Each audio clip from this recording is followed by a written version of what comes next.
सकते हैं मुझे यहाँ पे एक घंटा हो गया मैं मेन रोड के ऊपर खड़ा हूँ। लेकिन पुलिस वाले को कॉल करता हूँ, वार्डन वाले को कॉल करता हूँ, शायद वो लोग मेरी हेल्प को आए। ये वाले अंकल हैं, ये वाला उनका ऑटो है। अस्सलाम वालेकुम। ये वाली वीडियो बनाई जा रही है एक नए रिक्शा ड्राइवर के लिए और मेरी मदद को भी कोई नहीं आ रहा। गर्मी भी बहुत ज़्यादा है। मैं एक फ्लाईओवर के ऊपर खड़ा हुआ हूँ। मेरा चैनल बनाने का मकसद ही ये था ताकि अगर आप लोग इस तरह का काम करते हो, ऑटो रिक्शा लेते हो, तो आपके पास सारा सामान मौजूद होना चाहिए। मैं बहुत इस टाइम परेशान हूँ। ऑटो वाले भी नहीं रुक पा रहे क्योंकि मेन रोड के ऊपर खड़ा हुआ हूँ। किसी पुलिस वाले को कॉल करता हूँ, वार्डन वाले को कॉल करता हूँ, शायद वो लोग मेरी हेल्प को आए। देखिए जी, मैं ना अब खुद ही काम कर रहा हूँ सारा, लेकिन मेरे पास एक चाबी मिली है। अब मैं उसको खोल रहा हूँ। यहाँ पे 2 बंदों की ज़रूरत है, लेकिन यहाँ पे मेरी हेल्प को अभी तक कोई नहीं आ रहा। जैसे अब मैं इतनी बड़ी मुश्किलात में फंसा हुआ हूँ ना, ये मुझे पता ही है, मेरे अल्लाह ताला को पता। अगर आप लोग ऑटो रिक्शा लेना चाहते हैं ना, तो आप लोग ज़रा ध्यान से लीजिएगा। तो गर्मी के अंदर हूँ और पानी भी मेरे पास मौजूद नहीं है। वाइट कलर का मैंने सूट पहना हुआ है, गंदा हो गया,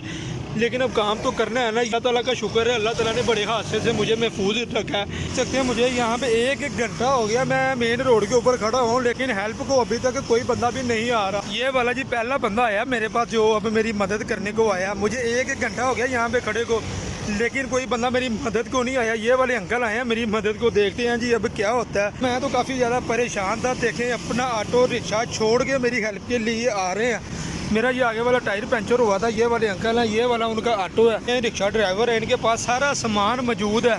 अभी ये चेक कर रहे हैं कौन सी चाबी इसको फिट हो जाएगी। इंशाल्लाह ताला जैसे कोई चाबी इसको फिट होती है तो हम ये टायर खोल के तो फिर आपको बताएंगे। अब अगर आप एक नया रिक्शा ड्राइवर हो ना, आपको काफ़ी मुश्किलात का सामना करना पड़ सकता है।